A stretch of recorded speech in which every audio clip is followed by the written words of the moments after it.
Hello everyone. So today we are talking about CNS.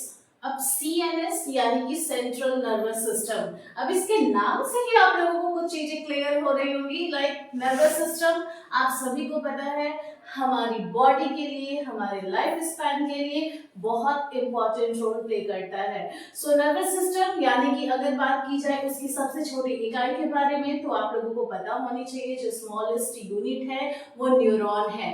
अब बहुत students confuse हो जाते हैं कि what is the difference between neuron and nephron. तो अगर हम बात करें किडनी के बारे में, ठीक है, तो वहां पे आप लोगों को नेफ्रॉन को याद रखना है। But in the case of neuron आप लोगों को पता होना चाहिए कि वो किसका है, related to nervous system. After that हम आगे बढ़ते हैं। सो नर्वस सिस्टम में ही अब हम आगे बढ़ेंगे तो सीएनएस आता है यानी कि सेंट्रल नर्वस सिस्टम। अब सेंट्रल नर्वस सिस्टम को सबसे पहली बात तो पार्ट्स में क्या करना है, डिवाइड करना है। So first brain and after that spinal cord. और ये दोनों चीजें आप लोगों को पता होनी चाहिए।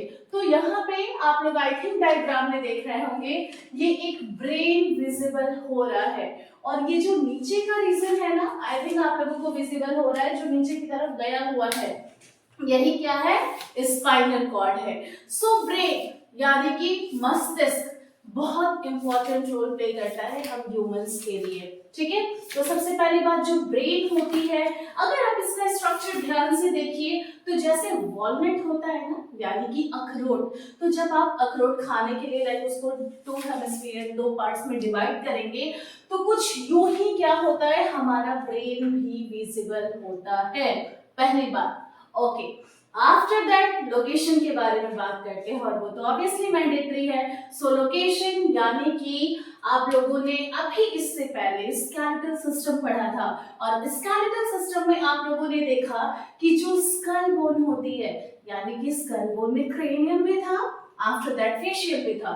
तो जो हमारी क्रेनियम बोन होती है ना, जो कि 8 बोन्स होती हैं, उन्हीं के सम्मिलन से लाइक वहां पे आप लोगों को पता होगा जो अलग अलग इरेगुलर शेप में फ्लैट बोन्स थी, सूचर के द्वारा एक दूसरे से जुड़ी हुई थी, उन्हीं के अंदर ये ब्रेन यानी कि मस्तिष्क उपस्थित होता है। तो पहली चीज लोकेशन। सो ये जो क्रेनियम है ना, ये क्या है, ब्रेन के ऊपर से एक आउटर कवरिंग क्या करता है, लेयर है, जिससे क्या करेगा, वो जो बाहरी आघात, जैसे कि आप लोग बहुत ज्यादा एक्सीडेंटल केसेस देखते होंगे या कोई ऊंचाइयों से गिर रहा है, तो उससे हमारी जो मस्तिष्क है, जो ब्रेन है, उसको प्रोटेक्शन का काम करता है। जैसे आप लोगों ने रिब केज में पढ़ा था, एक पिंजड़ा है, वक्षीय पिंजड़ा, जिसको थोड़े से केज भी कहते हैं, और उसी के अंदर हमारे लंग्स, हार्ट क्या है, बेहतर तरीके से प्रोटेक्टेड होते हैं। ओके, आफ्टर दैट हम और आगे चलते हैं। तो ब्रेन, अब मैं बता रही हूँ लाइक मस्तिष्क के बारे में हम बात करते हैं तो इसके बहुत सारे इंपॉर्टेंट फंक्शंस हैं और आप लोग थोड़ा सा इसको याद रखिएगा कि बिना ब्रेन के लाइफ को लाइक ड्रीम करना इम्पॉसिबल है, ठीक है। तो जैसे कि मैं अभी टॉक कर रही हूँ, ठीक है, चीजों को एक्सप्रेस कर रही हूँ, सो ये भी कहीं ना कहीं हमारे ब्रेन से ही कोऑर्डिनेट हो रहा है। जो हमारी बैलेंसिंग होती है, जो हमारी वॉकिंग होती है, जो हमारा इंटेलिजेंस लेवल होता है, जो हमारा आईक्यू लेवल होता है, आप लोगों ने देखा होगा बहुत लोग लाइक 4-5 लैंग्वेजेस को सीख लेते हैं, वहीं दूसरी तरफ बहुत लोग 10-15 लैंग्वेजेस को सीखते हैं, वहीं एक तरफ कोई एक भी लैंग्वेज को प्रॉपर नहीं सीख पाता है। ये सब कुछ कहीं ना कहीं ब्रेन से इंटरकनेक्टेड होता है, ठीक है। हमारी हार्ट प्रॉपर वर्क कर रही है, ओके, बहुत अच्छी बात है। हमारा पल्मोनरी अपना काम कर रहा है, हमारी ब्लड कैपिलरीज अपने काम कर रहे हैं, इन सब का डिसीजन भी कहीं ना कहीं ये जो आप लोगों को छोटा सा ब्रेन दिख रहा है ना, यही कोऑर्डिनेट करता है। और अगर इसीलिए थोड़ा सा मैं कोरिलेट करके बताती हूँ, तो अगर आप लोगों ने कोई न्यूरो का पेशेंट देखा है, ठीक है, तो वहां पे क्या होता है, यही कोऑर्डिनेशन अगर बेहतर तरीके से ना हो तो उसको आगे चल के पैरालिसिस हो जाती है, या फर्दर जैसे कि उसको बैलेंसिंग में प्रॉब्लम हो रही है, वॉकिंग में प्रॉब्लम हो रही है, सोचने की क्षमता खत्म हो गई है, या एक एक्सीडेंटल केस के बाद क्या हो गया है, अपने घर वालों को ही नहीं पहचान पा रहे हैं। ये बहुत सारे क्या है केसेस है जो आप लोगों ने कभी ना कभी देखा होगा। ठीक है, तो यहाँ पे अब आप लोगों को जो ब्रेन दिख रहा है उसमें 3 अलग अलग कलर्स दिख रहे हैं। अब ये क्या रिप्रेजेंट कर रहा है, तो जो ब्रेन होती है यानी कि जो मस्तिष्क होता है उसके कुछ इंपॉर्टेंट पार्ट्स हैं और इन पार्ट्स के बारे में आप लोगों को भी पता होना जरूरी है। तो आप देख सकते हैं ये जो सबसे बड़ा लार्जेस्ट पार्ट है ना उसको फोर ब्रेन के नाम से जाना जाता है।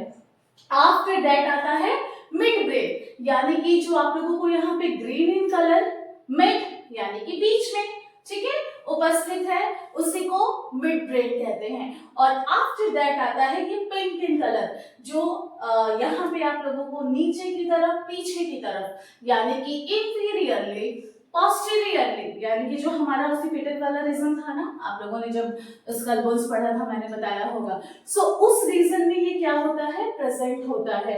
और ये नीचे की तरफ क्या फॉर्मेशन करेगा, तो हमारी स्पाइनल कॉर्ड का फॉर्मेशन करेगा। तो इनके कुछ अलग अलग फंक्शंस होते हैं और उन फंक्शंस के बारे में तो आप लोगों को पता होना भी जरूरी है।